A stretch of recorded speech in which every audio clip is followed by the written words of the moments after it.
선교 세미나를 또 계속 10주간 하시는 가운데 이 많은 분들이 이 선교의 열정을 가지고 계시다는 이야기를 듣고 너무나 감사하고요. 무엇보다 참 하나님이 하시는 일이 참 신비롭다라는 생각을 해봅니다. 이 난민 선교를 하겠다라고 뛰어든 게 아닌데 어떻게 하다 보니까 난민 선교를 하고 있어요. 하나님께서 하나님의 계획이 있으셔서 그냥 짧은 기간이었지만 하나님께서 모든 일들을 이렇게 순조롭게 풀어가 주셔서 난민 선교를 지금 하고 있습니다. 뭐 제가 PPT를 통해서 여러분이 강의 노트도 봐셨지만 거의 비슷합니다. 네, 몇 가지 여러분에게 함께 나누고 싶은 이야기는 나중에 이제 좀 실질적인 이 사역에 대해서 말씀을 드리겠습니다만 우선 처음에 우리 선교회가 어떤 실제에 근거하고 있는가를 좀 먼저 생각했으면 좋겠습니다.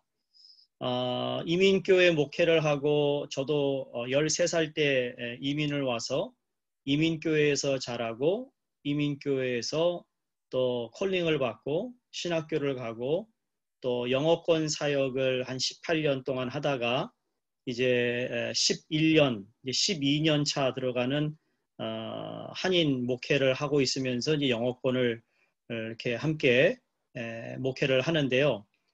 우리의 목회의 현재 그 프랙티컬한 필드가 중요하잖아요.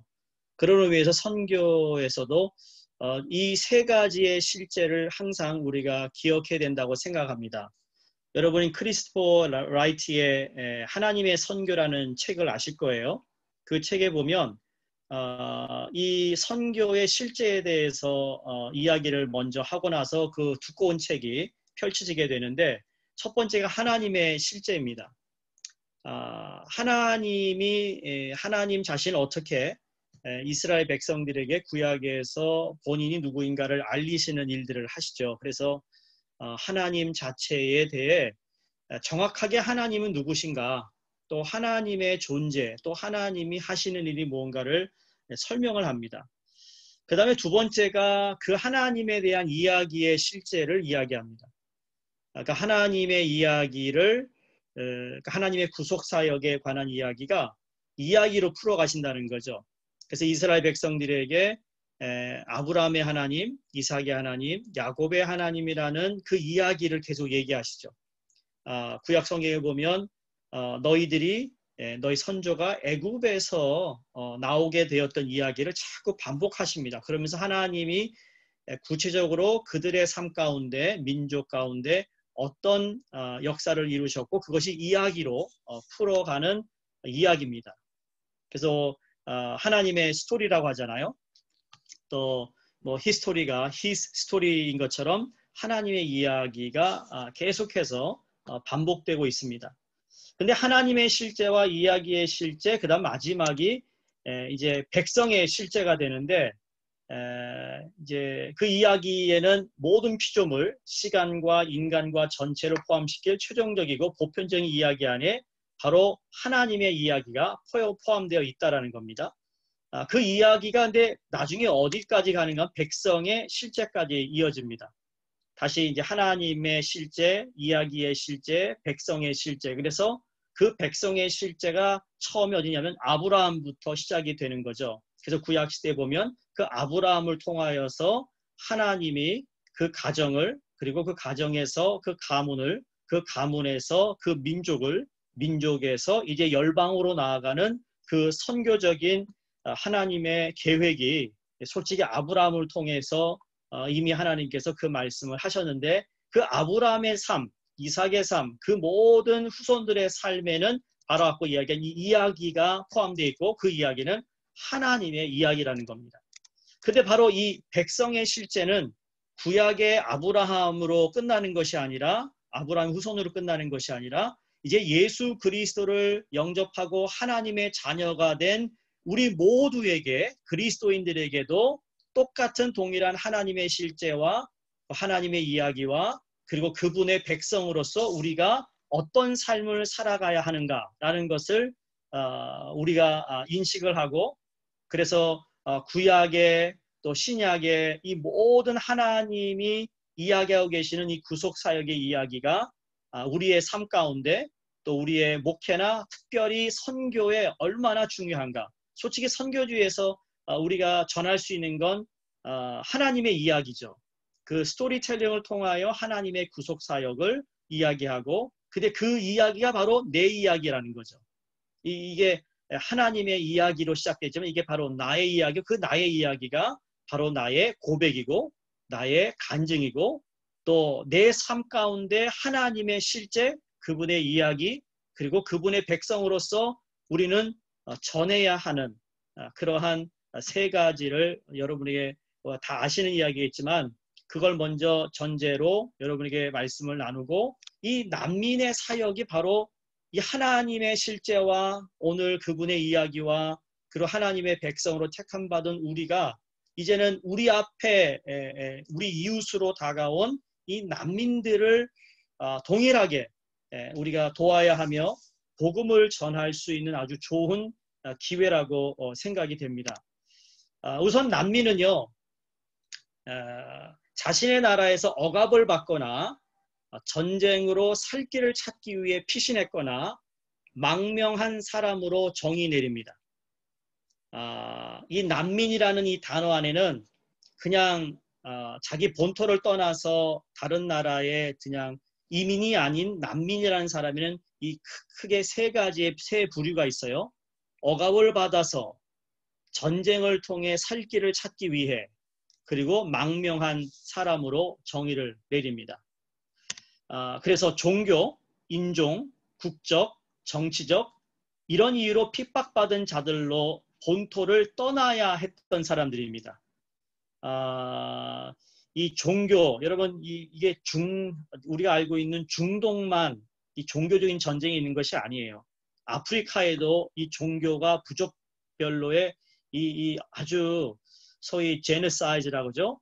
아주 그냥 다 죽여버리고 그리고 자기의 민족을 거기에 심으려고 하는 또 뭐 국적의 여러 가지 어려운 정치적으로 핍박을 받는 자들로서 자기의 본토를 떠나야 하는 사람들이 난민이라고 이렇게 크게 우리가 정의를 내릴 수 있습니다. 이건 하는 그림인데요. 제가 이제 이 Refugees in Focus라고 여러분이 필요하시면은 이 PPT도 그 우리 신 목사님 통해서 전해드릴 수 있는데 이 그래프를 자세히 보시면 지금 refugee들이 지금 어디서 시작해서 어디로 가고 있고 그 인원이 뭐고 이것이 쫙 분포도가 이렇게 나와 있는 그림입니다. 그래서 소위 그 migration이라고 영어로 사람들이 계속 이동해 가고 있는 겁니다. 그 이동이 지금도 어마어마한 숫자가 이동하고 있습니다. 이게 뭐 몇만 명이 아니고요. 그 소위 이제 나중에 말씀드리겠지만 미국에 들어와서 정착하고 살고 있는 이 난민들만 여러분 300만 명입니다. 지금 트럼프가 대통령이 된 2017년부터 지금까지 들어온 난민 수만 76,500명입니다. 그러니까 적은 숫자가 아닌 거죠. 이제 트럼프가 대통령이 되어가지고 솔직히 그 숫자가 그전 대통령 있을 때보다는 많이 줄었습니다. 그럼에도 불구하고 이 난민에 대한 이 마이그레이션은요 세계적인 이슈입니다. 제가 한 1년 반 전에 이제 이 레퓨지 미니스트리를 시작하면서 또 선교센터를 봉헌하고 한 그때쯤에 한국에 여러분 기억하세요? 난민들이 한국에 들어와서 제주도에서 한 100명이 들어왔어요. 그 100명이 이제 서울로 올라오려고 하는 것을 아주 그냥 소위 그걸 올라오지 못하도록 막으려고 하는 부류의 사람들이 많았습니다. 여러분 그 부류의 사람이 누군지 아세요? 기독교인이었습니다. 기독교인. 그러면서 여러 가지 아주 루머가 많았죠. 소위 그들은 범죄자다, 뭐 테러리스트다, 강간자다, 그래서 제주에서 서울로 올라오지 못하도록 막아서 그분들, 특히 예멘에서 온 분들을 사역하는 선교사님을 만난 적이 있습니다. 한국에서는 그 100명 들어온 거 가지고 얼마나 나라가 시끄러웠죠.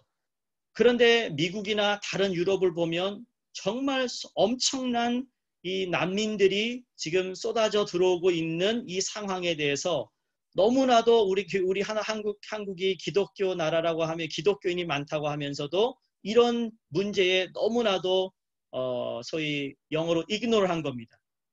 너무 모르는 거죠.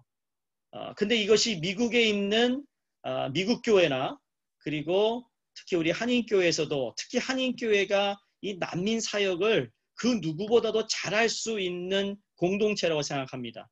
이유는 우리가 이민 와서 언어의 장벽과 그리고 우리의 문화의 어떤 갈등과 1세대 분들이 그러한 경험을 하셨잖아요. 이 난민의 가정들이 다 그렇게 들어와서 살고 있습니다. 나중에 이제 케이스를 몇 가지 해드리겠지만 정말 너무 눈물 없이는 들을 수 없는 이야기 너무 많습니다. 미국에 오기까지 가족들이 5명의 가족 식구가 뿔뿔이 흩어집니다. 그래가지고 그 가족이 미국에 와서 함께 한 자리에서 식사를 하고 한 집에서 살 수 있다는 건요. 이건 기적이라고 얘기합니다. 그러한 기적들을 하나님께서 인도하시는데 근데 그들이 예수를 믿어요. 미국에 와서. 근데 그분들이 거의 다 무슬림입니다. 기독교인은 거의 없습니다. 그런 의미에서 이건 솔직히 골든 아포튜니티죠. 우리에게 주어진 이 상황을 우리가 잘 활용하고 기회로 잡으면 멀리 선교지를 가지 않아도 무슬림권에 있는 분들에게 복음을 전할 수 있고 특별히 그 가정의 자녀들에게 복음을 전할 수 있는 아주 좋은 기회입니다. 저희가 한 5, 6년 동안 이제 난민 사역을 처음 3년은 우리 학생부만 하다가 그 다음에 저희 교회 전체가 올인을 하게 되었는데요. 처음에는 이 아이들을 데리고 BBS를 하는데 아이들이 기도를 안 합니다. 기독교라는 걸 알기 때문에. 그런데요. 우리 교회에서 3년차 갔을 때 그 아이들이 예수 그리스도 이름으로 기도하고 난 다음에 아멘 합니다. 아멘. 예. 이거는 소위 unheard of, 예? 듣기 어려운 건데 이제는 그걸 받아들이고 그 부모들도 그만큼 도움을 받고 있기 때문에 그 아이들을 교회로 보내고 우리가 함께하는 모든 사역에 다 동참을 시키고 있다라는 겁니다. 자, 세 부류입니다. refugee가 있죠. 난민이고요. 2,540만 명이 세 개예요. 그 다음에 forcefully displaced worldwide가 4천만 명. 그 다음에 asylum이라고 이제 망명을 요청하는 인원이 3,010만 명입니다. 그 중에 55%가 여러분 18세 미만입니다. 18세 미만이란 이야기는요. 우리 기독교에서도 어렸을 때 신앙을 갖고 신앙교육을 했을 때 나중에 다시 주님께 돌아오시는 확률이 높다고 하는 것만큼요. 또 이 공상주의에서는 18세 미만은 교회 생활을 하지 못하도록 하는 이 18세 이 미만이라는 것이 오히려 더 우리에게는 메릿이라고 생각이 들고요. 이 자녀들을 이 어린 세대를 복음화하면 그 가정을 복음화하는데 훨씬 빠르다라는 것을 저희가 경험하게 됩니다. 그럼 그들이 어디서부터 오는가? 중앙아프리카, 중남미, 시리아와 이라크, 남수단, 로힝야족, 그 외 등등 엄청나게 많은데요. 이 Refugees in America 1970 USA Resettlement 프로그램이 그때 정식으로 합법적으로 시작이 됩니다. 그러니까 얼마 안 됐습니다. 미국은 1970년에 시작이 되었어요. 근데 미국에 들어오는 과정이 1년에서 2년입니다. 근데 난민들의 가정이요. 이제 아까 말씀대로 망명을 신청하든지 아니면 본토에서 강제로 추방을 당하든지 전쟁이나 어떤 인종차별과 종교 때문에 난민이 되는 이 사람들이 미국에 들어오는 데는 이게 미국에 신청을 하죠. 모두가 미국에 오고 싶어 하는데 다 들어오는 게 아니라는 겁니다. 그런데 이분들이 난민 캠프, 소위 레퓨지 캠프에서 1, 2년 살다가 그 다음에 조금씩 미국 그 나라에 가까운 곳으로 캠프로 옮겨 다닙니다. 그러다가 이제 미국에 들어갈 수 있는 도장을 딱 받으면 그때부터 1년, 2년 과정이 시작되는 겁니다. 그래서 미 연방부와 국무부의 스크리닝을 통과해야 되고요. 건강 진단을 받아야 되고요. 국토안보부의 인터뷰를 통해서 미국에 들어오게 되는 것이죠. 그래서 1975년부터 지금까지 미국에는 300만 명, 3 million resettled in the United States. 그리고 지난 3년 동안 언더 트럼프 어드미니스트레이션에서 76,200명이 지금 합법적으로 미국에 들어와 살고 있습니다. 그런 의미에서 선교에 우리는 또 다른 새 패러다임을 발견합니다. 서론에 저희가 난민 선교를 하기 위해서 시작한 건 아니라고 말씀을 드렸어요. 근데 하나님이 저희 교회가 단기 선교를 이제 매 여름마다 다니다 보니까 저희들에게 주신 하나의 콜링이고 또 하나님께서 허락해 주신 선교의 패러다임이라고 저는 이렇게 받아들이고요. 그리고 단기 선교를 많이 다닌 교회들은 이 난민 선교가요 아주 쉽게 시작할 수 있습니다. 그 말은 어떤 말인가 하면 그 단기 선교를 가기 위해서 팀이 훈련을 받잖아요. 그럼 주로 BBS 하죠. 실질적으로 그들을 도울 수 있는 일을 하죠. 그러니까 어떻게 보면 단기 선교에서 했던 모든 것을 다 모아 난민 가정에게 우리가 그대로 가져가면 그 역시 미국에 살고 있지만 이 난민들이 살고 있는 지역은 다 빈민촌입니다. 여러분 데이튼 오하이오가 오하이오에서 제일 못 사는 동네입니다.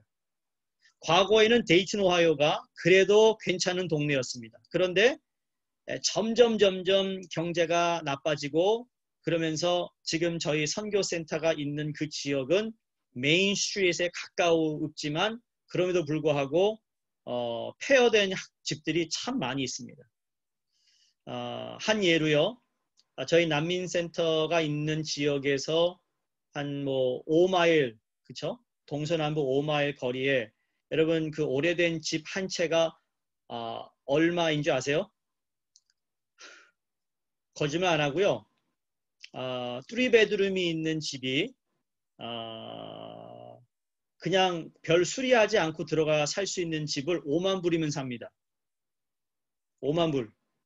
한 분도 안 놀라시는 것 같은데 5만 불입니다. 저희가 그걸 그 마케팅을 조사한 후에 아유 거기다가 집을 사놔야겠다 그랬는데 집을 한번 사잖아요. 그러면 다시 팔 수 없습니다. 아무도 그 지역에 들어가 살려고 하지 않습니다. 그런데 신기한 것은 저희 선교센터가 그 메인 스트리트에 선교센터라고 딱 건물을 사고 그리고 레노베이션해서 15명이 숙박하고 그리고 아래층에는 사무실로 쓰고 게더링을 할 수 있는 그런 스페이스를 그 건물이 들어선 후에 그 지역이 조금씩 변화하고 있습니다. 할렐루야. 예. 그리고 거기에서 난민들이 살고 있는데 난민들을 위해 스페시픽한 레퓨지를 위한 선교 센터가 세워진 것에 대해서 그 주민들이 다 놀래하죠. 그런 의미에서 하나님이 새로운 패러다임을 여시고 계심을 우리가 깨닫게 됩니다. 그래서 제가 좋아하는 성경 구절 가운데 누가복음 5장 37절 39절이죠. 새 포도주를 낡은 가죽 부대에 넣는 자가 없나니 만일 그렇게 하면 새 포도주가 부대를 터뜨려 포도주가 쏟아지고 부대도 못 쓰게 되리라. 새 포도주는 새 부대에 넣어야 할 것이니. 그러니까 뉴 패러다임을 우리가 생각을 해야 되는 거죠. 지금 여러분이 선교사님으로서 또 목회자로서 아니면 평신도 지도자로서 또 선교의 열정을 가지고 있는 여러분의 선교의 그 장이 다 귀합니다. 그러나 그 가운데서도 이제 저희가 여러분과 나누는 이 난민 선교는 솔직히 미국 교회도 난민 선교를 하는 교회는 그리 많지 않은 걸로 알고 있습니다. 그리고 이 난민에 대한 좋지 않는 생각들이 많이 있습니다. 그리고 그들에게는 접근할 수 없다. 그들은 뭐 복음을 전할 수 없는 이렇게 우리가 생각하는데 전략을 바꾸고 그들이 살고 있는 곳에 우리가 함께 그들을 돕고 한다면 그분들의 마음이 열리게 된다고 믿고요. 그래서 새 포도주가 이 새 부대에 넣어야 하는 것처럼 꼭 필요한 사역이라고 저는 믿고 있습니다. 저희 간단히 이제 난민 선교를 하게 된 그 시점은 한 6년 전입니다. 6년 전에 미국의 시카고에 베이스한 Leaders Track이라는 청소년 그 리더십을 개발하는 단체입니다. 거기에서 우리 학생들이 참여해서 어느 저기 미국 어떤 시골에 가서 일주일 동안 합숙하면서 그 동네를 도와주는 일들을 했어요. 기독교 단체인데요. 그러다가 한 5년 전에 이 데이튼 오하이오에 저희가 소개를 받아 이제 가게 됐죠. 리더 트랙으로. 거기 가서 한 일은 BBS를 하고 그 난민들 집을 수리해 주는 일이었습니다. 자, 13살에서 17살 학생들이요. 한 번도 못질해 보지도 않고 집에서 페인트도 하지 않은 아이들이 여기에 가서 못질하고 페인트하고 아이들을 가리키고 자기네들이 밥해 먹고 모든 것을 자기네들이 다 해야 됐습니다. 그러면서 그걸 한 몇 년 하고 난 후에 저희 사역자 한 명이 갔다 와서 우리 전도사님이 목사님, I think we have to do more than just going there once a year. 1년에 한 번 일주일 가서 사역하는 것 말고 이들에게 좀 더 실질적인 도움을 좀 주고 싶다라는 이야기를 했습니다. 그래서 제가 직접 여기를 방문해야겠다. 그래서 방문한 곳이 이제 제가 여기 보여드릴게요. 이분들을 만났습니다. 데이튼 역시 여러분 백인타운입니다. 백인타운인데 여기에 보이시는 요 세 커플이 이분들이 화요일날 아침마다요 6시에 기상해서 지금 이분 댁에서 기도회를 했습니다. 6시에. 난민들을 위하여 기도를 하기 시작했습니다. 근데 기도를 하는데 어떤 기도였는가 하면 본인들뿐만 아니라 함께 이 동역을 할 수 있는 사람들을 만나게 해달라고 기도를 하고 있었다라는 거예요. 그래서 저하고 우리 영어권 두 사역자하고 가서 처음으로 이제 이분은 리더 트랙을 통해 만났던 분이고요. 중간에 이 팸이라는 분이고 그다음 이 뒤가 게리라는 이 내외입니다. 부부세요. 평신도세요.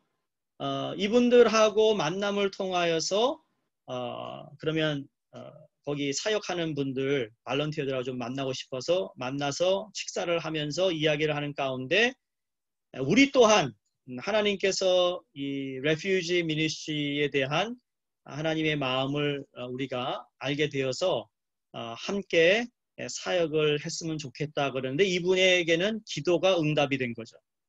기도가 응답이 되어서 그때부터 이제 조금 더 실질적으로 도울 수 있는 일들을 서로 이야기하고 나누다가 이제 지금의 난민 선교가 이제 조금 정착이 되게 된 것입니다.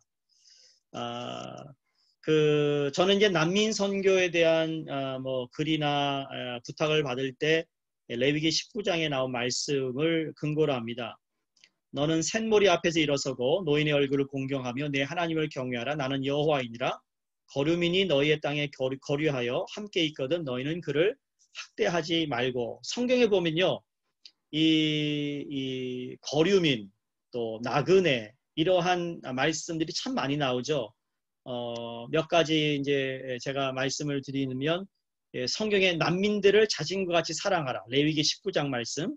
또 가난한 자들과 이방인들에게 먹을 것을 나누어 주라. 또 하나님은 우리 가운데 거류하는 외국인들을 사랑하신다. 그래서 여기 보면 하나님이 이집트에 있을 때를 기억하라. 너희가 그때 나그네였다. 이집트에서 그냥 주저앉아 살아갈 민족과 백성이 아니라 잠시 거기에 있었던 것을 주님이 말씀하시잖아요. 또 소돔의 죄는 가난한 자와 필요한 자들을 돕지 않은 것이다라고 에스겔서 16장에서 말씀하시죠. 또 외국인들을 핍박하지 말라. 출애굽기 23장 9절의 말씀이죠. 방문자들을 위해 문을 열어두라. 욥기서 31장 32절 말씀입니다. 또 이방인을 환대하라. 이건 이제 마태복음 25장 35절 36절에 너희가 뭐 굶주릴 때, 또 목마를 때, 또 나그네 되었을 때 이거를 주님께서 말씀하십니다. 가장 큰 우리가 잘 알고 있는 것이 이제 내 이웃을 내 몸과 같이 사랑하라. 갈라디아서 5장 14절에 모든 율법은 내 이웃을 내 몸과 같이 사랑하신 말씀에서 이루어졌나니라는 말씀이죠. 그래서 예수님에게 어느 율법학자가 와서 질문하잖아요. 누가 내 이웃입니까? 너무나도 잘 아는 그 예수님의 비유 가운데 그 비유를 말씀하시죠. 선한 사마리아인을 얘기하시는데 여기에 가장 중요한 건 예수님 마지막 이렇게 물으세요. 네 생각에는 이 세상 사람, 이 세 사람 중에 누가 강도 만난 사람의 이웃이 되겠느냐라고 묻습니다. 우리 뭐 이미 다 아시는 내용이잖아요. 첫 번째 질문은 누가 내 이웃입니까? 이 율법학자의 질문이었어요. 내 이웃이 누굽니까? 근데 주님은 이 강도 만난 사람의 이웃이 누구냐고 묻고 있습니다. 그러니까 우리 중심의 이웃이 아닌 이제 난민의 이웃이 돼야 된다는 말씀이죠. 그래서 우리 곁에 가까이 온 이웃에 대하여 우리가 해야 할 사명이 있다라는 것을 말씀을 좀 드리고 싶어서 내 말씀들을 여러분과 먼저 나누었습니다. 자, 이제 본격적으로 우리 데이턴 레퓨지 미션인데 저희가 이 데이턴을 갈 때는요, 그 여름 성경학교나 저희가 준비한 프로그램에 동참하는 학생들에게 이 셔츠를 다 나눠줍니다. 그래서 이 셔츠 입은 학생은 지금 저희가 하고 있는 프로그램에 다 참여하고 있는 학생으로 우리가 간주하죠. 그리고 이 가방들을 나눠줘서 일주일 동안 진행되는 프로그램에 필요한 그 물품들을 이렇게 나눠주죠. 데이튼 레퓨지가 한 주 갔던 선교, 단기 선교였다가 여러분 한 3년 전부터 저희는 한 달 동안 가 있습니다. 여러분 한 달 동안 한 지역에 가서 난민들과 선교를 하고 있다라는 말씀입니다. 그만큼 많은 인적 자원이 필요한 것이죠. 그래서 한 해는 저희 교회에서만 80명이 이 난민 선교에 일주일씩 로테이션으로 해서 풀리 가동을 하고 있는 상황인데, 근데 이제 우리 검을 통하여서 검에 몇 분 되시는 분이 이제 관심을 가지셔서 작년에 한두 분이 개인이 다른 팀과 오신 분도 계시고, 그리고 올해도 이렇게 가기로 준비가 되었었는데 코로나로 인하여서 모든 것이 가능하지 못하게 되어서 좀 아쉽습니다만, 그러나 이 레퓨지 미니스트리 데이턴이 더 많은 분들이 1년 내내 이 프로그램을 돌릴 수 있는 좋은 어떤 여건이 되어지기를 바라는 마음입니다. 이 데이턴에 가시면 아주 유명한 이 그림들이 있습니다. 이분들이 농사를 짓는 지역이에요. 제가 아까 그냥 스킵했는데 여기 오신 분들이요. 지금 데이턴에 들어와 살고 있는 수가 2,000명이 지금 들어와 살고 있습니다. 여러분 데이턴 시티는 큰 도시가 아닌데 2,000명이 지금 셀을 하고 살고 있고요. 그 중에 8나라가 레프레젠트 하고 있습니다. 이리트리아라고 이티오피아 바로 위에 있는 작은 나라죠. 그 다음에 Democratic Republic of the Congo, 칸고 사람이 많이 들어와 있습니다. 칸고가 제일 많이 들어와 있습니다. 그 다음에 수단, 부탄, 콜롬비아, 이라크, 아프가니스탄, 그 다음에 이란 사람들이 난민으로 합법적으로 지금 들어와 살고 있죠. 2,000명 중에서 저희가 지금 포커스하고 있는 사람들이 이리트리아하고 그 다음에 칸고하고 그 다음에 수단입니다. 예. 그런데 이분들도 아프리카에서 오신 분들인데 서로 또 안 좋아요, 관계가. 그래서 조금 그 서로 화합하는 것이 어려운데, 물론 뭐 나라가 달라서도 그렇지만 그 서로 경쟁심도 많고 서로에게 어떤 질투심도 많고, 그래서 아주 공평하게 일들을 진행하지 않으면 서로가 어려움을 당하는 그런 건데, 어쨌든 데이턴이 유일하게 이 난민들을 받아들이는, 그래서 immigrant friendly city라고 할 정도로 어떤 그런 자부심은 있어요. 근데 도와주는 건 없지만 그냥 정착에 사는 것만 하고 있습니다. 뭐 이러한 뭐 빌보드가 그 동네 들어가면 금방 눈에 띄웁니다. 아까 제가 소개했던 분들이죠. 이분이 팸입니다. 팸 이분이 평신도 집사님이신데요. 이분이 그렇게 난민들 가정을 방문하십니다. 솔직히 이분 때문에 난민 선교가 시작됐습니다. 이분이 다니고 있는 교회에서도 그냥 뭐 이분만 그렇게 열심히 난민들 가정을 돌보고 방문하고 아이들에게 영어 가르쳐주고, 이분이 이제 이 부모님들이 그 재봉틀 기술을 가르쳐서 취직하는 데 도와주고, 이 데이턴에 미국에서 알아주는 회사가 2개가 있습니다. 그 중에 하나가 허니웰, 들어보셨어요? 허니웰이 에어컨디셔닝이 아니고요, 소방관 옷을 만드는 회사가 여기 있습니다. 그러니까 소방관 옷을 만들어야 되니까 재봉틀 기술이 있어야 돼요. 근데 재봉틀 기술을 가르쳐서 취직을 시키는데 한 주 지나서 또 그 회사에서 잘립니다. 이유는 영어를 못 알아들으니까. 그래서 영어 가리키고 재봉틀 기술 가리키는 것을 이분이 직접 하고 있습니다. 근데 보시다시피 이제 연세가 많으셔서 솔직히 뭐 한 몇 년 후에는 본인도 리타이어 하기를 원한다고 얘기하시는데, 하여간 정말 이 난민들을 참 사랑하세요.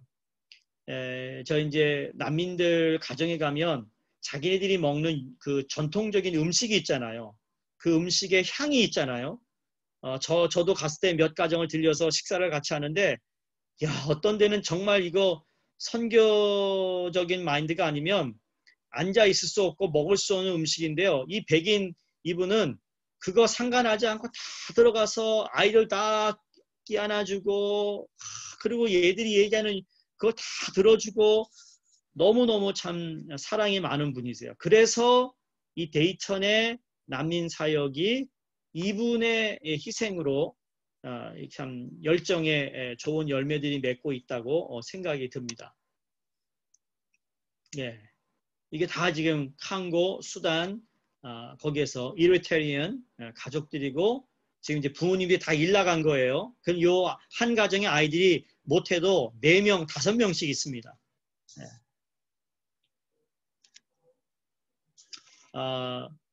그래서 이제 저희가 이렇게 방문을 하고 또 여름에 선교하고 그러면서 이제 생각한 것이, 이제 팸하고 얘기를 했죠.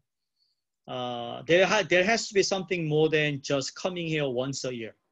1년에 그냥 한 번 오는 거로는 아닌 것 같다. 어떤 계획이 있는가? 그랬더니 I need a partnership을 얘기하셨어요. 그래서 파트너십을 통해 그러면 무엇을 할까? 제가 이제 교회 와서 기도하고 우리 장로님과 선교부하고 이야기하는 가운데 그러면 우리가 거기 선교센터를 지으면 좋겠습니다. 선교센터를 마련해서 이 팸 이분이 그 교회, 본인이 다니는 교회 지하실을 빌려서 재봉틀 가리키고 영어 가리키는데, 그러지 말고 조금 더 좋은 장소에서 우리 선교팀이 가도 숙박할 수 있는 장소, 또 어떤 페이퍼워크를 작성해 주는데 이분들이 쉽게 올 수 있는 장소, 그러한 장소를 우리가 그럼 찾아봅시다. 그래서 저희 교회에서 결정하고 그리고 그 건물을 구입하게 되었고, 그리고 배보다 배꼽이 크다고요. 수리비가 그 구입한 비의 배 이상이 들어갔습니다. 그러나 너무 기쁘게 감사하게 저희가 봉헌식을 하게 되었어요. 그래서 미션 센터 데디케이션 서비스를 우리 장로님들, 권사님들 제가 직접 밴으로 운전해서 이분들이 가는데 11시간입니다. 가셔서 그리고 그때 우리 팀들이 사역을 하고 있었고요. 함께 사역했고 저는 뭐냐면 저희는 뉴욕에 있잖아요. 뉴욕에 한국인이 데이턴에 사역을 시작한다는 것이 쉬운 일이 아니고 이건 절대로 우리 혼자 할 수 있는 일이 아니라고 생각합니다. 전 처음부터 이건 저희 교회가 오너십을 가지면 안 된다고 생각했고, 그래서 non-profit organization인 No Longer Stranger Refugee Ministry를 저희가 비영리 단체를 등록해서 오하이오주에서 저희가 그 등록을 받아서 백경 카드 열고, 그리고 그 이름으로 이 건물을 사고, 그리고 이사장은 데이턴에 있는 어느 백인 분이 하시고, 이사들도 거기에 있는 분들이 하시고, 저도 물론 이사긴 하지만 그러나 모든 걸 다 그분들에게 드렸어요. 왜냐면 그렇잖아요. 여기 살고 있는 저희가 뭐 평생을 살 수 있는 게 아니니까 그분들의 사역이 돼야 되니까 저희는 정말 말대로 파트너를 통해서 이것을 준비해서 이제 거기서 더 많은 사역들이 진행되기 위해서 하면서요. 그냥 저희만 예배드린 게 아닙니다. 그 지역에 있는 로컬 비즈니스 그리고 지인들, 저 뒤에 젊은이들이 또 리더 트랙에서 그 해에 들어와서 봉사하는 학생들입니다. 그래서 너무너무 좋았어요. 이게 한국인의 사역이 아니고 그분들의 사역이라는 것을 계속 제가 우리 교인들에게도 주입하고 그분들에게도 이게 우리 수정교회 것이 아니라 여러분의 것이고, 아까 제가 하나님의 실제, 하나님의 이야기, 그 하나님의 백성의 실제를 말씀드린 이유가 바로 그겁니다. 이제 이 레퓨지 미션 센터가 이제 하나님의 이야기가 이들의 삶 가운데 그대로 전달되고, 또 이것이 그 지역의 난민들에게 이렇게 확장되어 가기를 간절히 바라는 마음에서 솔직히 데디케이션 예배를 통해 그 지역에 있는 그 성공의 목사님을 모셨고, 여기 계신 오른쪽에 계신 이분은 원 미션 소사이티라고요. 인디애나폴리스에 있는 선교단체입니다. 이 선교단체는 110년 전에 이미 중국과 일본과 한국의 선교사님들을 파송한 선교단체입니다. 그래서 제가 소속한 우리 성결교단과 아주 밀접한 관계를 가지고 있죠. 그래서 거기에 부총재가 되시는 라저 스키너 박사님 오셔서 또 환영사해 주시고 축하해 주시고, 그래서 아주 뜻깊은, 가능하면 이건 수종교회가 아니라 여러분의 거고 여러분의 사역이라는 것을 좀 말씀드리고 싶었고요. 그래서 이 건물이 저희가 산 건물이고, 이 레노베이션을 해서 이 안에서 저희가 데디케이션 서비스를 했고요.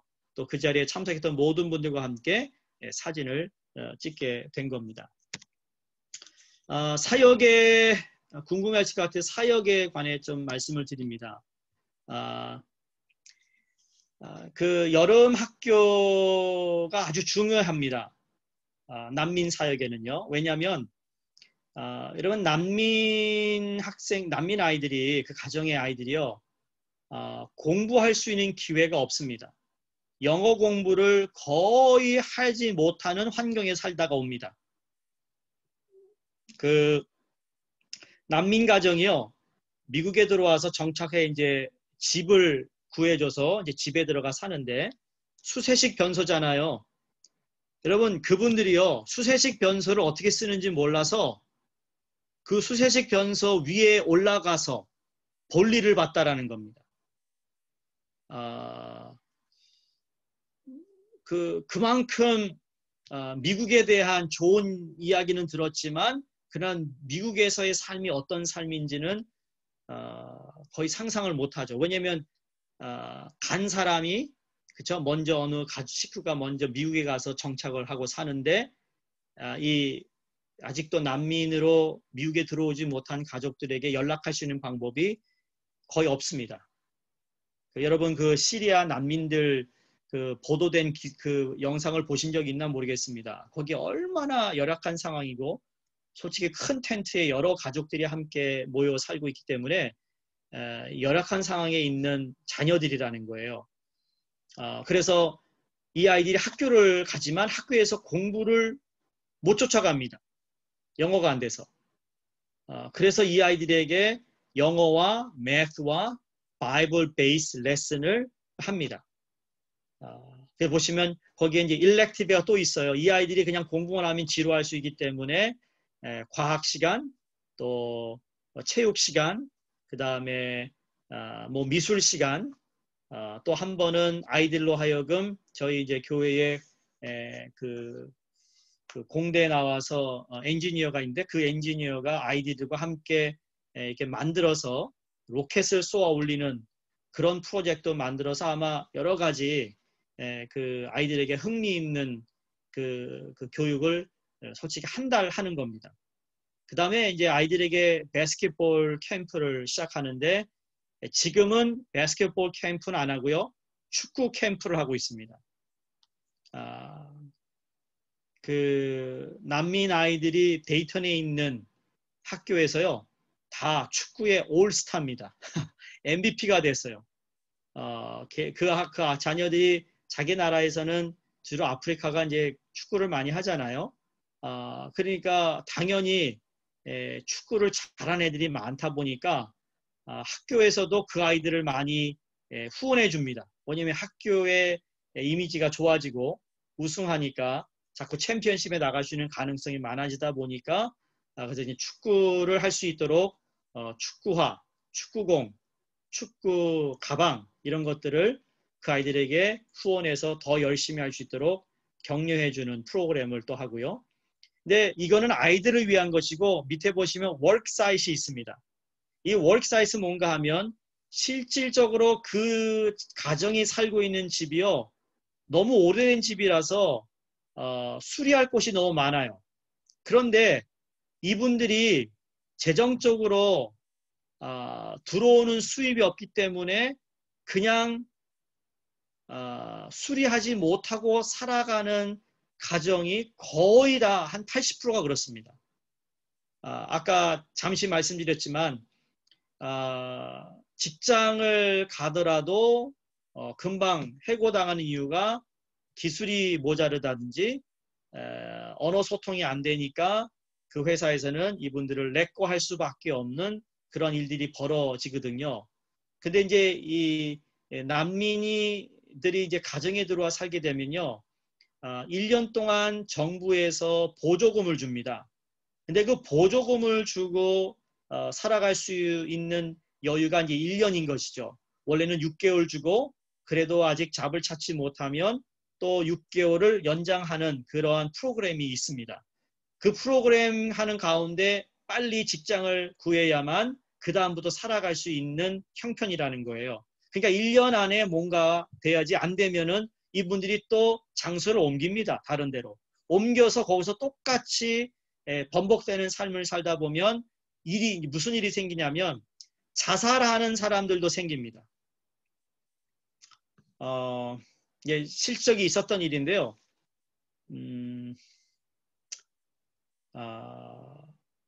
자녀들이 이제 미국에 와서 같이 사는데 아이들이 학교를 다니기 시작하면서 영어를 하기 시작합니다. 영어를 하니까 집에 엄마가 가정주부는 집에 있고 아빠는 이제 직장 생활하고 아이들은 학교를 가고 그러면서 아이들이 영어로 하고 남편은 미국 생활에 적응해 가는데 본인만 미국 생활에 적응하지 못하는 자기 자신을 발견하고는 우울증에 걸린다든지 어떤 나쁜 경우는 자살을 하는 이유는 내게 가족이 다 떠났다라는 겁니다. 이제 이런 일들이 있어서 그건 또 다른 익스트림 케이스지만 어쨌든 그들이 살고 있는 집을 다시 페인트를 해준다든지 카페트를 뜯어내서 마룻바닥으로 바꿔준다든지 여러 가지 워크사이트는 할 수 있는 일들이 많다라는 것을 여러분에게 말씀을 드리고 주로 여름에 사역이 아이들 사역과 그 다음에 워크사이트입니다. 레노베이션 하는 거죠. 이게 이제 저희가 이게 지금 이 동네 사람들이 이렇게 함께 모여서 뭐 바베큐를 하거나 할 수 있는 어떤 그러한 한 동네예요. 그런데 여기에 아무런 뭐 몸을 좀 피하거나 해를 피할 수 있는 어떤 그런 게 하나도 없어서 이 여름에는 저희가 파빌리온을 직접 저희가 자재를 사다가 이걸 완성했습니다. 이렇게. 이렇게 완성해서 그 동네 분들이 이제 와서 충분히 여기서 뭐 가족도 모임도 하고 여러 동네 모임들을 할 수 있도록 허락을 받아줘 이 땅에 쓸 수 있도록 이걸 저희가 우리 교회 성도님들이 EMKM 함께 힘을 모아서 3주 만에 다 아마추어예요. 그래서 지금도 잘 활용하고 있습니다. 이게 이제 그 아이들을 데리고 이제 가리키는 거 팀들이고요. 그 학생 아이들이 여러분 중고등부 학생들이요 너무나 잘합니다. 어른들보다 훨씬 잘합니다. 물론 어른보다 잘하시는 분도 있겠지만 우리 아이들이 우리 이민교회 우리 2세들이 참 사랑으로 이 아이들을요 다 그냥 자기 친동생처럼 그냥 하니까 이 아이들이 이제 마음을 열고 예수님으로 기도하고 또 이 아이들이 변하면 그 가정이 변할 수 있는 그러한 그 기회들을 많이 만들게 되는 것이죠. 솔직히 이 자녀들에게 소위 인베스트 하는 것이 나중에 아주 좋은 이 지역에 또 하나의 하나님의 하시는 일들을 경험할 수 있겠다라는 비전을 보게 됩니다. 예. 이제 No Longer Stranger Refugee Ministry 웹사이트이고요.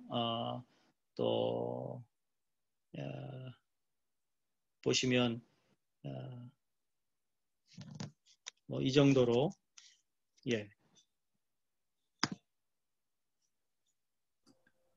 예, 감사합니다, 목사님. 시간이 많지 않아서 일일이 자세히 다 말씀을 못 드렸는데 오히려 질문해 주시면 제가 답하는 것이 또 좀 유익이 있지 않을까 생각됩니다. 예, 좋습니다. 오늘은 여러분들의 질문이 있으시면 제가 대신 질문을 드리고요. 먼저 우리 검 이사님들 우리 대표 되시는 양춘길 목사님, 필그림 선교교회, 또 우리 양춘호 목사님,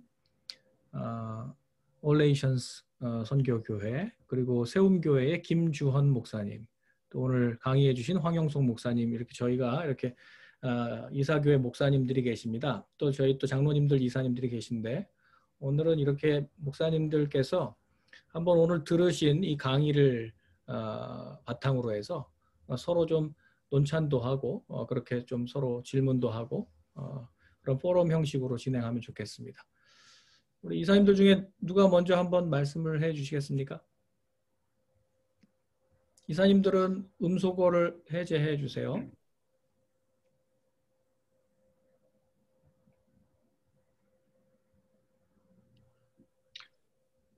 우리 황 목사님 정말 귀한 사역 지난 한 6년 동안 선교회에서 잘 해오셨고 또 이제 우리 검을 통해서 연합적으로 우리가 더 많은 분들이 참여할 수 있는 길을 열어두셨는데 이 난민 선교에서 이제 제가 늘 궁금한 게 여기 이분들의 난민 촌이라 그러면은 난민촌에 들어와서 지금 데이튼 오하이오에 있다가 거기서 다른 지역으로 떠나는 그러니까 난민촌에 머물러 있는 그 평균 기간이 한 어느 정도 됩니까? 여기 난민 이게 표현이 좀 어떨지 모르겠습니다만 난민들이 살고 있는 지역이요. 미주에 상당히 여러 곳에 있는데요. 그분들이 다른 쪽으로, 그러니까는 그 소위 정부에서 1년 보조금이 나오는 것이 끊기면 아무래도 본인들이 생계를 책임져야 하기 때문에 그 이후에는요. 좀 더 직장이 아니면은 직업을 구할 수 있는 도시로 이사를 갑니다. 예. 그러니까 근데 거기를 가도 난민들이 주로 모여 살고 있죠. 그러니까 이렇게 보시면 돼요. 한국 이민자들이 많이 살고 있는 지역들이 있잖아요, 미주에. 그리고 그 지역을 가면 그래도 일자리가 좀 있다 그래서 이사를 가는 그거와 거의 비슷합니다. 예. 그래서 거기 정착하고 사는 분들은 오래 삽니다, 쭉. 그러나 그렇게 못하는 분들은 주로 1, 2년 있다가 옮기는데 그분들 그렇게 많지가 않습니다. 데이턴이 리빙 익스펜스가 아주 낮아요. 여러분 계란 한 더즌에 얼마인 줄 아세요? 정말 저희도 놀랐어요. 그 월마트 가면 더즌에 거짓말해서 59전입니다. 59전. 1불도 안 됩니다. 그러니까 그런 면에서는 리빙 익스펜스가 낮지만 그러나 수입이 없어서 힘들어하고요. 지금 제가 아까 말씀드린 저희 선교센터를 세운 곳에도 그 지역이 그래도 괜찮은 동네지만 집값이 아주 쌉니다. 부동산 값이 싸요. 네, 저도 작년에 그 데이튼에 한번 방문해서 선교지 현장을 봤는데요. 그 이야기를 들어보니까 오히려 뉴욕주나 뭐 커네티컷 같은데 초기에 정착을 했다가 워낙 이 리빙 익스펜스가 이제 비싸다 보니까 아마 자기들끼리 이렇게 연결되지 않습니까? 그래서 데이튼이 싸고 또 집도 저렴하고 하니까 이제 그쪽 지역으로 난민들이 몰려들더라고요, 오히려.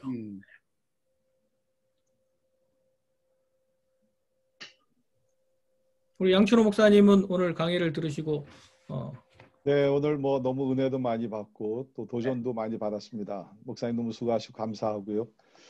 제가 한 가지 좀 궁금한 거는 거기 그 데이턴에 지금 8개, 9개 나라에서 난민들이 와서 산다고 그랬는데 특별히 거기 그 이라크, 아프가니스탄, 이란 그쪽에서 오신 분들도 거기 한 숫자가 어느 정도 되고 이분들이 다 같이 이렇게 같은 지역에서 사십니까? 아닙니다. 그 데이턴에 가면요. 제가 그분을 그 시리아, 이라크, 이 중동 지역 분들 대상으로 선교하는 미국 목사님이 따로 계세요. 예. 그분들은 아주 그 지역 사람들을 대상으로 교회를 하시고 그 오픈해서 하시는 분이 따로 있습니다.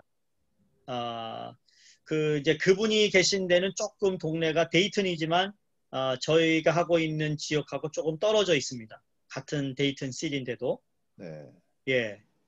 근데 그분들의 수는 근데 그분들은요. 아무래도 중동 사람 분들의 어떤 네트워크가 잘 돼 있어요. 그래서 서로 협조를 잘 한다고 얘기 들었습니다.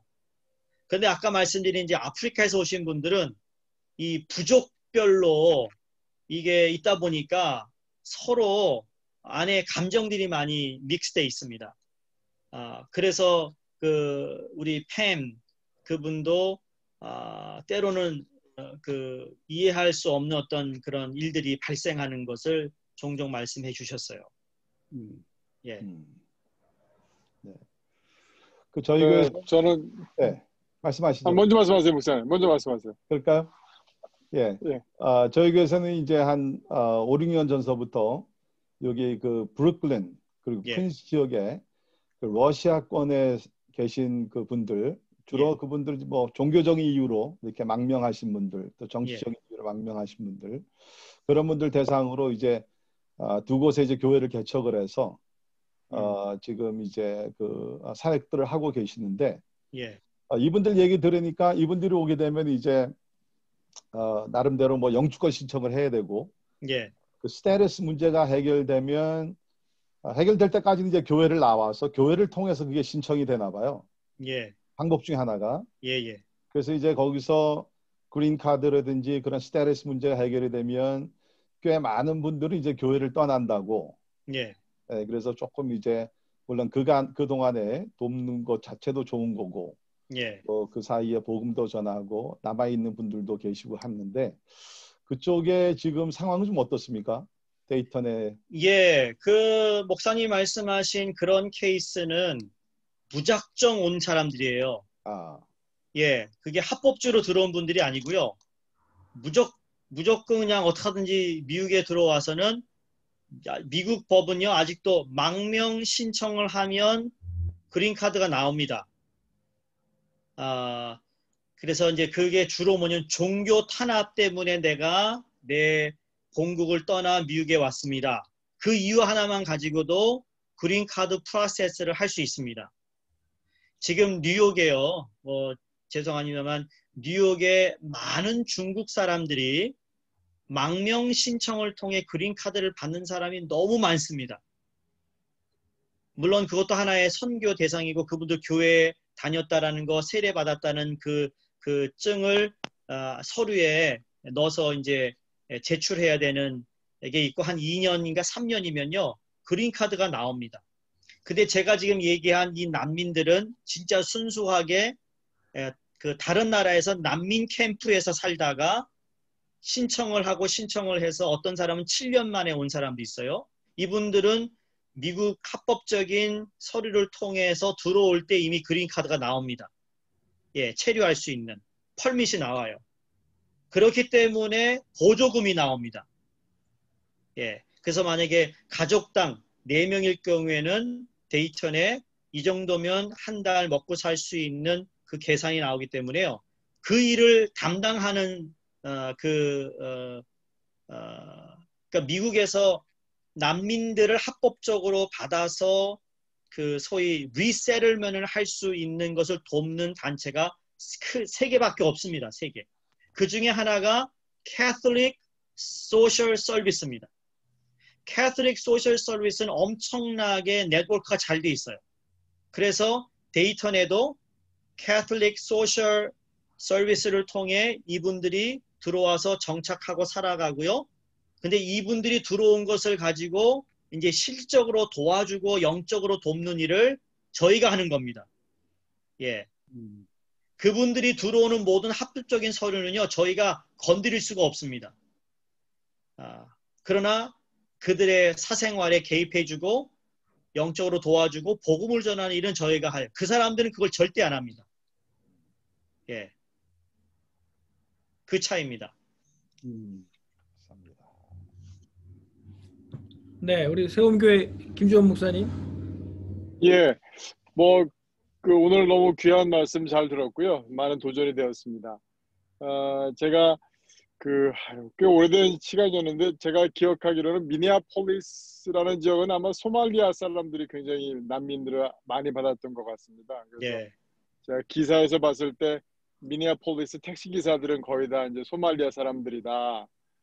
근데 그분들이 이 탑승 거부가 공항에서 그 손님들 탑승 거부 때문에 미국에서 뉴스가 좀 됐었던 게 기억이 나거든요.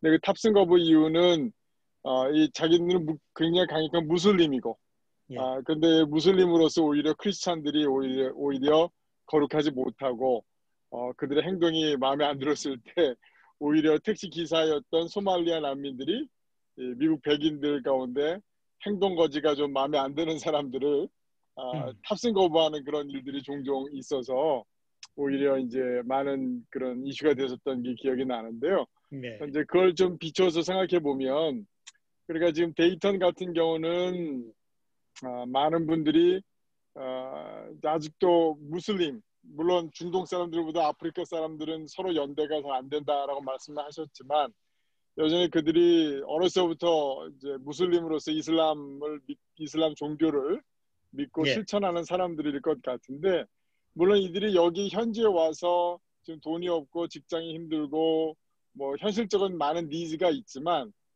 이분들의 어떤 복음 전파에 있어서 우리가 그분들 집 고쳐주고 영어 가르쳐주고 아이들 교육 도와주고 하는 것에 갖고 있는 어떤 한계점이라는 표현은 좀 그렇지만 그것을 어떻게 좀 넘어갈 수 있는 좀 브레이크스루 할 수 있는 예. 굉장히 견고할 것 같은데 그런 거 한번 영적 대결 좀 여쭤보고 싶습니다. 처음에는 그들의 마음을 오픈하는 데는 한 2년 걸렸어요. 그 아이들 그 사역할 때요. 근데 이제 이 차이가 뭐냐면요. 중동에서 온 분들은 아까 제가 그분들이 정착한 분들이 서로 네트워크를 잘해서 서로 자기네 민족끼리 도와가지고 살아가는 방법이 있어요. 그래서 괜찮아요. 거기는요. 거기는 그렇게 어렵지가 않아요. 살아가는데. 그런데 이 아프리카에서 온 이리트리언이나 칸고나 수단에서 온 분들은 이분들하고 전혀 달라요. 그러니까 중동 분들은 무슬림의 어떤 그 뭐랄까요, 종교 생활을 하고 자기네들이 그 기도하고 하잖아요. 근데 이 아프리카에서 온 무슬림들은요, 소위 그냥 자기네 종교라고만 생각하지 그걸 신앙 그 종교 생활을 안 해요. 예, 그렇다고 해서 자기네끼리 뭐 모스크를 지어서 모여서 예배를 드린다거나 모임을 갖지가 않아요. 그래서 여기는 브레이크스루가 돼요. 예, 중동 사람들은 안 돼요. 그런데 이 모슬림들은 연합단체가 없어요. 예, 종교적인 연합단체가 없어가지고 그들 마음 열고 이렇게 계속 하다 보면 이 예수님 복음 전할 수 있는 기회가 저 중동에서 온 난민보다 훨씬 퍼센트가 높습니다. 처음에는 아이들이 그렇군요. 아멘 안 했어요. 기도하는데. 그리고 강요 안 했는데요. 그러니까. 아멘 한다니까요. 이제 기도하면. 예. 저희 교회 밴 하나를 거기 또 필요해서 교회 하나도 또 저희가 지원해서 보냈는데 그 교회 밴을 보낸 이유가 있습니다. 왜냐하면 여름 내내 그 교회 밴으로 아이들을 픽업해서 사커필 가고 걔네들은요 바닷가도 한번 못 가본 애들이에요. 그래서 저희가 마지막 시간에는 이 아이들이 프로그램 끝나면 바닷가 데려가요. 그리고 놀이동산 데려가요. 한 번도 가본 적이 없는 애들이에요. 그러니까 이걸 아이들이 너무 좋아하는 거죠. 그러면 그 다음 해에 제가 이제 우리 사역자들하고 다른 게 한 번 더 여름 사역 전에 한번 밴을 가지고 갔는데 아까 우리 그 사진 찍었잖아요. 아파트 앞에서 그 동네를 갔는데 아이들이 막 뛰쳐나오는 거예요. 아이들이 맨발로. 걔네들은 신발도 잘 안 신어요. 맨발로 뛰어다니는데 저희 교회 밴을 보고는 그 차 타고 이제 갈 준비를 하고 나오는 애들이에요. 그래서 아니야. 일주일 후에 오니까 오늘은 없어. 오지 마. 그래서 그 밴이 심볼이에요. 그래서 교회 로고면 모든 걸 그냥 그대로 붙이고 데이턴을 누비고 다닙니다. 그렇군요. 예. 또 하나 질문은 너무 참 목사님 얼굴에 묻어 나오는 그 열정과 너무 기쁜 표정이 너무 반갑고요. 너무 참 도전이 됩니다. 그 미국 교회들이 그 목사님 이제 주로 여름 방학에 이제 주로 한 달간이라도 가시는 거잖아요. 예. 또 그 외에는 그 팸이라는 분과 거기 계신 분들이 이제 개인적인 어떻게 보면 선교 활동을 하고 계시는 거고. 예. 과연 거기 현지에 있는 미국 교인들이 이 난민 사역을 이렇게 뭐 바톤을 이어받는 표현이 이상하지만 난민들이 그 사회나 그 지역의 인테그레이션이 될 수 있도록 예. 좀 하는 사역이 더 필요로 할 것 같은데 그 미국 교회들이 그런 사역을 잘 감당하지 못하는 어떤 이유 아니면 그걸 좀 촉진할 수 있는 좀 뭐 방안 뭐 그런 협력 파트너십 뭐 그런 것들에 대한 아이디어가 좀 있으신지. 예, 그 전에는 그냥 교회 뭐 베이스먼에서 팸이라는 분이 또 그 외에 자원봉사자들을 모아서 가리키고 재봉틀 기술 가리키고 영어 가리키는 걸 했다가 이제 표면에 이게 No Longer Stranger Refugee Ministry라는 건물이 생겼잖아요. 앞에 팻말이 있고 그걸 보고요. 저희가 그 레노베이션을 하면서 할 게 너무 많은 거예요. 에어컨도 고쳐야 돼, 뭐 플러밍도 고쳐야 돼. 그래가지고 그 지역에 있는 기술자들이요, 자기 기술을 도네이션 했어요. 아하. 네, 그래서 자기네들이 무보수로 아니면 뭐 50% 디스카운트해서 이런 게 있는지 몰랐다고. 그래서 오히려 그 지역의 난민들의 사역을 하고 있는 것을 알리는 아주 좋은 예가 되었죠. 그래서 그 지역에 있는 분들도 이 데이턴을 좀 살리자 그래서 자기가 이제 센트럴 에어컨을 고치는 그 회사를 운영하는 분인데 일부러 그분이 크리스찬이에요. 그 와이프가 일부러 그 헬시 주스 바 가게를 열었어요. 데이턴 예. 안에 예, 백인이고요. 그 똑같은 네, 거리예요. 네, 그래서 그 네, 지역을 조금 더 활성화시키자 그런 운동을 지금 하고 있죠. 예. 그럼 목사님이 거기 한 달 동안 프레젠테이션 하시면서 봉사활동으로 오히려 주변 사회에 알려지게 예. 되었고 예. 그것이 자극이 되어서 맞습니다. 어떤 조금씩 운동들이 일어나고 있다. 예. 네. 예. 너무 귀한 사례인 것 같습니다. 네. 근데 이제 네. 제가 이제 강조하고 싶은 건요. 절대로 이건 저희 교회 사역이 아니라고 생각하거든요. 물론 한 달을 가더라도. 그래서 더 많은 교회와 더 많은 분들이 이곳을 방문하실 수 있다면 여름 내내 할 수 있다라는 거예요. 왜냐면 15명이 오시면 15명이 숙박할 수 있는 2층에 모든 방이 준비되어 있고 베스트룸이 3개 있고요. 그 다음에 키친이 있기 때문에 충분히 그 15명이 그 리빙룸에 앉아서 사역 준비할 수 있고 디브리핑 할 수 있고 기도할 수 있는 이게 있기 때문에요.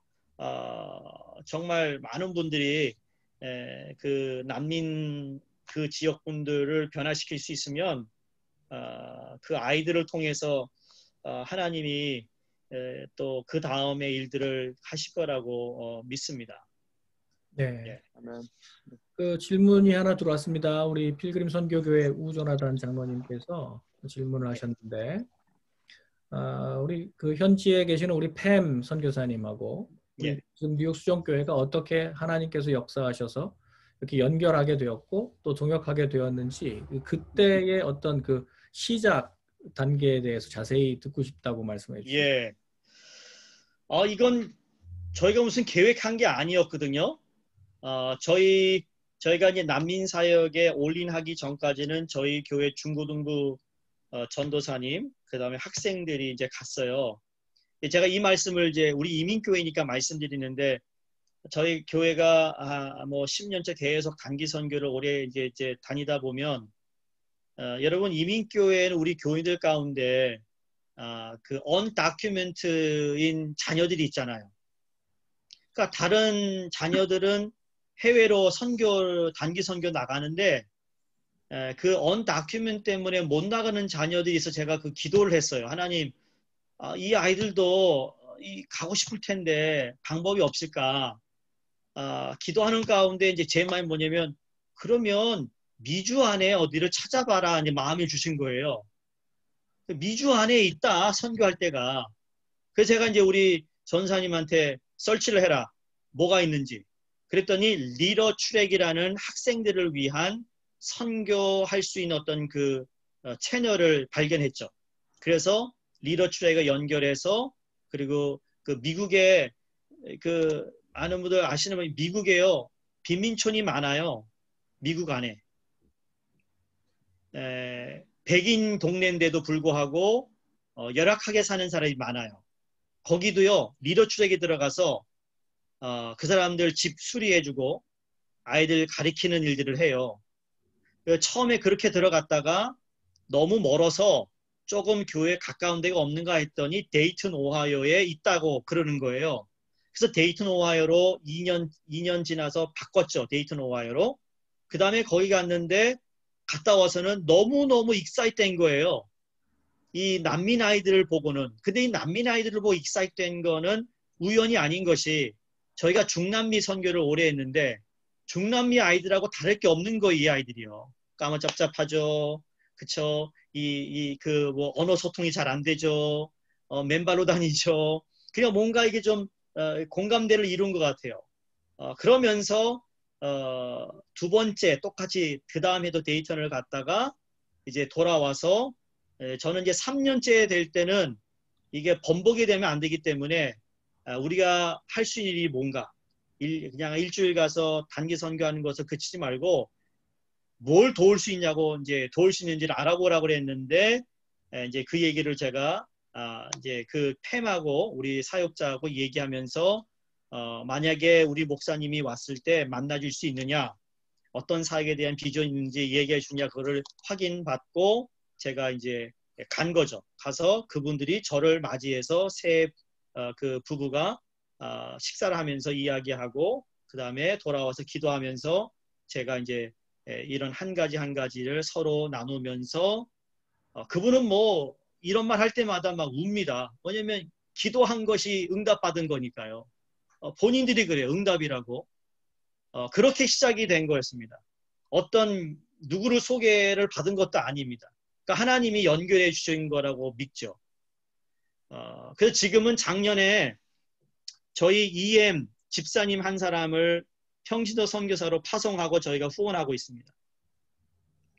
이분이 이 노부부가 이 선교를 이게 난민 선교를 하는데 열정은 있는데 이 소위 이 앞으로 이제 선교를 하려면 인프라도 필요하고 스트럭처도 필요한데 이분들은 그건 없어요. 하나도 없어요. 그냥 가서 몸으로 때우고 가리키고 뭐 사다 주고 그러다 보니까 이게 좀 전략을 세워야 하는데 이게 안 이루어졌기 때문에 저희 교회에서 기도하는 가운데 또 본인이 관심이 많아서 딱 1년 됐습니다. 작년에 파송했습니다. 그래서 지금 사역하고 있죠. 오히려 목사님 말씀을 들으면서 그 서류 미비자들 그 자녀들이 해외로 선교 여행을 가지 못했기 때문에 그 제한적인 환경 가운데 지금 새로운 국내 안에 있는 타민족 선교가 지금 이렇게 개발됐거든요.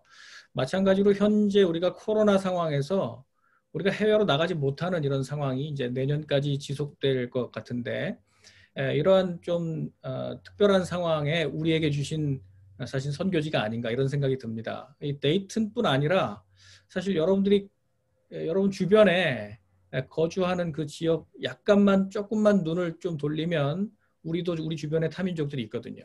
그리고 여러분들이 얼마든지 접근할 수 있는 그런 선교 대상들이 있다라고 하는 생각이 들게 됐습니다. 그래서 왜 그런 얘기들 많이 하잖아요. 우리가 멀리 멕시코는 해외 선교를 가면서도 우리 주변에 있는 그 아미고들, 우리 멕시코 형제들에 대해서는 관심을 두지 않고 또 여전히 그 친구들을 그 사람들에 대해서는 우리가 복음을 증거해야 되는 영혼으로 생각하지 못하는 그런 이율배반적인 일들에 대해서 아마 오늘 목사님 강의를 통해서 깨닫게 된 것 같습니다. 그래서 우리 목사님 강의를 들으면서 저는 그런 생각이 들었어요. 야, 이거 어쩌면 난민들이 우리에게 찾아온 아주 좋은 기회일 수 있겠다. 하나님께서 주신 선물일 수 있겠다. 우리가 멀리 나가지 않더라도 우리 옆에 선교할 수 있는 그런 민족들을 붙여주시는데 하나님께서 흩으셔서 우리도 이렇게 흩어서 디아스포라 됐지만 우리 주변에도 이런 디아스포라들을 보내주신 기회가 아닌가 그런 생각이 듭니다. 그래서 우리가 어떻게 하면 타민족들, 이민자들이나 난민들에 대해서 우리 안에 있는 좀 이런 저항감, 부정적인 감정 이런 것들을 어떻게 내려놓고 교회가 그렇게 좀 극복할 수 있을까? 물론 강의 중에도 나왔는데요. 목사님 한 번 더 강조해 주셨으면 좋겠습니다. 여기에 장점은요. 2년 전에는 전 가족이 일주일 가서 데이턴에서 사역을 한 가정도 있습니다. 2가정이. 그러니까 주일학교 아이도 갔어요.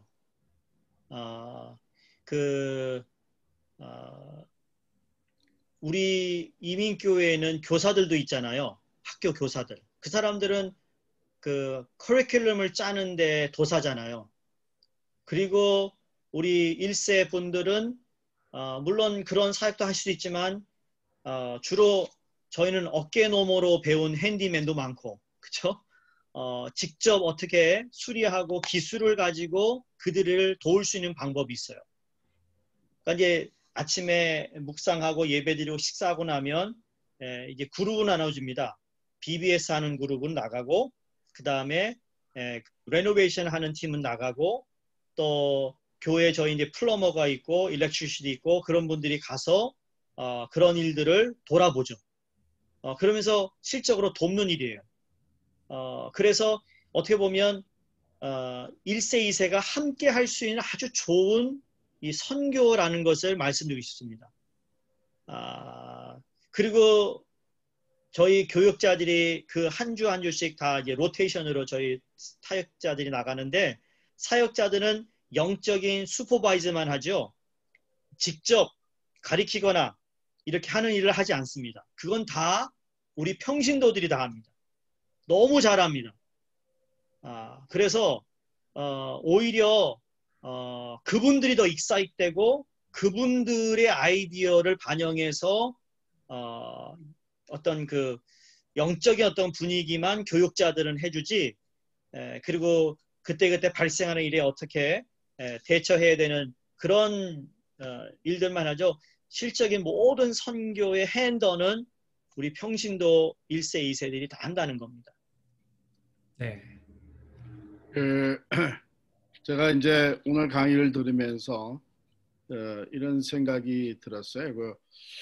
혹시 미국이 이제 지금 70년 이후로 Refugee Resettlement 프로그램을 운영을 쭉 해오고 있는데, 그 refugee들이, 난민들이 와서 여기에 정착하고 그 사람들이 또 열심히 미국에서 일한 결과 미국 사회가 다시 이렇게 발전하는데 refugee들이 어떤 컨트리뷰션을 했는가 하는 이 소셜 스터디 같은 게 좀 나와 있을 법도 한데, 혹시 목사님 거기에 대해서 아시는 게 있나요? 이 미국이 큰 나라다 보니까요. 네. 미국 안에서도 레퓨지 반대하는 사람이 상당히 많습니다. 그렇죠. 네. 아주 대놓고 반대를 하죠. 이게 그래서 political 이슈가 되기도 하죠. 그래서 그런 저희 이제 그 2년 전에 레퓨지 미니스트리 하는 컨퍼런스가 저쪽 저기 어디였는지 하여간 저쪽 캐나다 국경 넘기 전에 있었어요. 북미에서 난민들을 돕는 사람들이 컨퍼런스를 한 겁니다.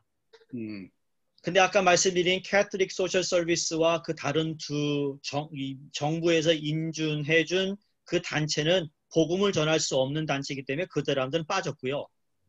그 외에 난민들을 돕는 사람들이 누군가 봤더니요, 다 팸 같은 사람이었어요.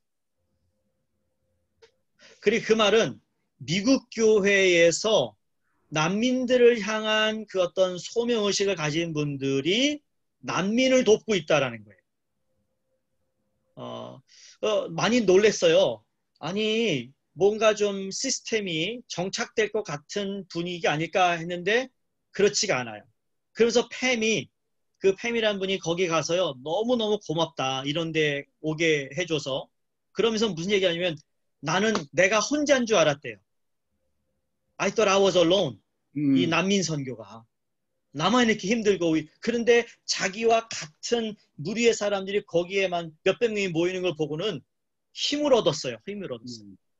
그리고 그분들이 다 교회 다니면서 교회에서 그런 모임들을 시작한 사람들이에요. 네. 그래서 말씀하신 어떤 그러한 데이터 같은 거는 아직은 잘 모르겠습니다.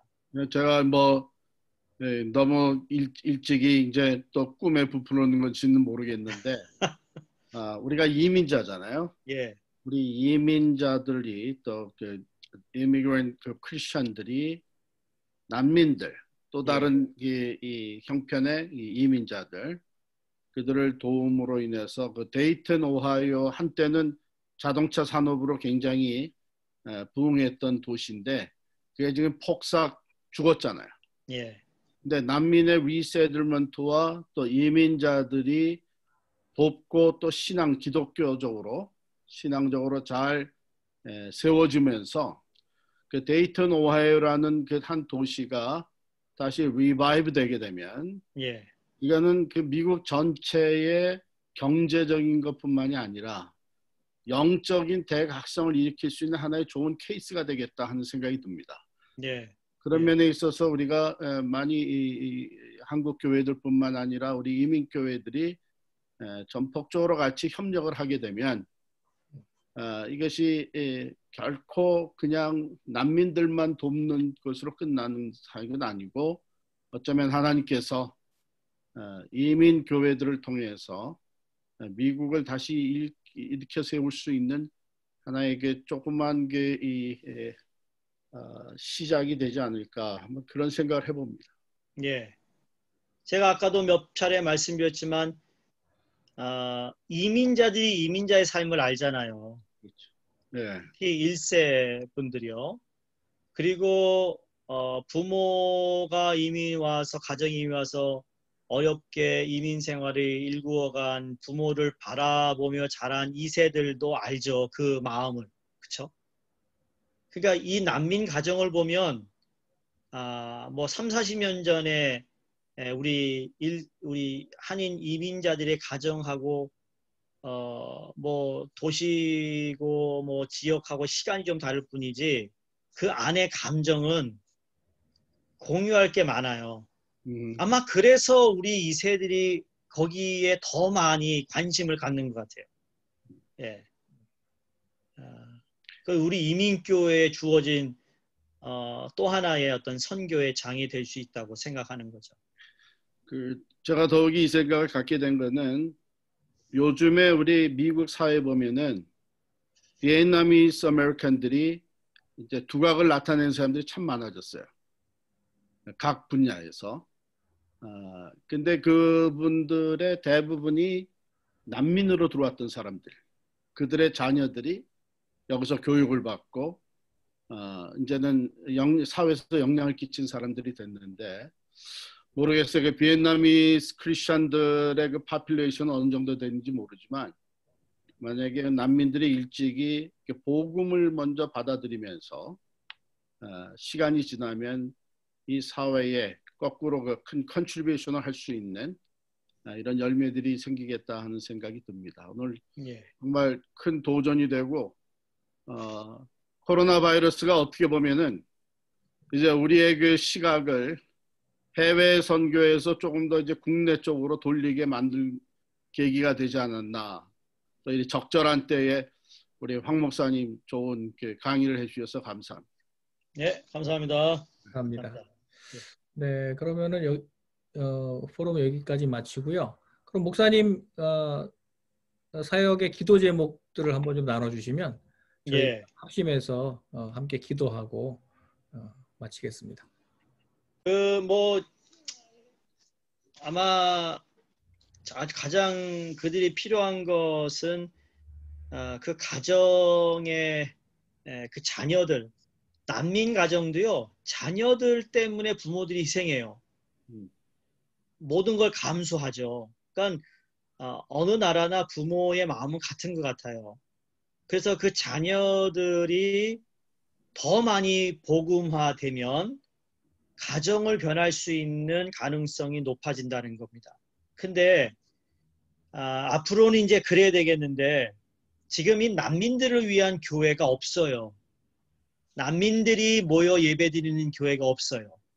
물론 그 난민 가정이 뭐 컨버트 해가지고 예수를 믿겠다고 해서 교회를 이렇게 세우는 그런 일도 없지만 더러 이제 크리스천이라고 하지만 그들이 모여서 예배드리는 장소가 없어요. 저는 이제 큰 기도 제목은 그들의 교회가 세워져야 된다는 거예요. 그들을 위한 교회가. 그게 첫 번째고, 두 번째로는 난민 가정의 그 자녀들을 통하여 하나님 역사하실 거라고 저는 믿거든요. 부모들은 마음이 딱딱해가지고 안 열어요. 잘 안 나타나요. 그래서 한 번은 우리가 컬처 나잇을 하자 그랬어요. 컬처 나잇 마지막에. 그래서 우리 권사님 집사님들은 한복을 입으시고 우리가 준비할 테니까 음식을. 그 다음에 이리테리언 당신 전통 옷을 입고 나오고 당신 전통 음식 하나 가져오고 또 칸고 사람도 옷을 입고 그래가지고요. 그 저희가 지은 파빌론 있죠. 파빌론에서 모여서 뷔페하고 자기네들 의상을 얘기하고 그거 하자 그랬더니 그 부모들이 나왔어요. 그때 얼굴을 봤어요. 그전에는 아이만 보냈거든요. 그래서 그걸 통해서 마음문을 열게 했죠. 그래서 어쨌든 교회가 세워져야 되고 그 다음에 그 자녀들을 통해 복음화되기를 원하고 마지막 세 번째로는 선교센터가 더 많은 사람들이 협조하고 동참할 수 있도록 이 세 가지 위해서 기도해 주시기 바랍니다. 네, 감사합니다.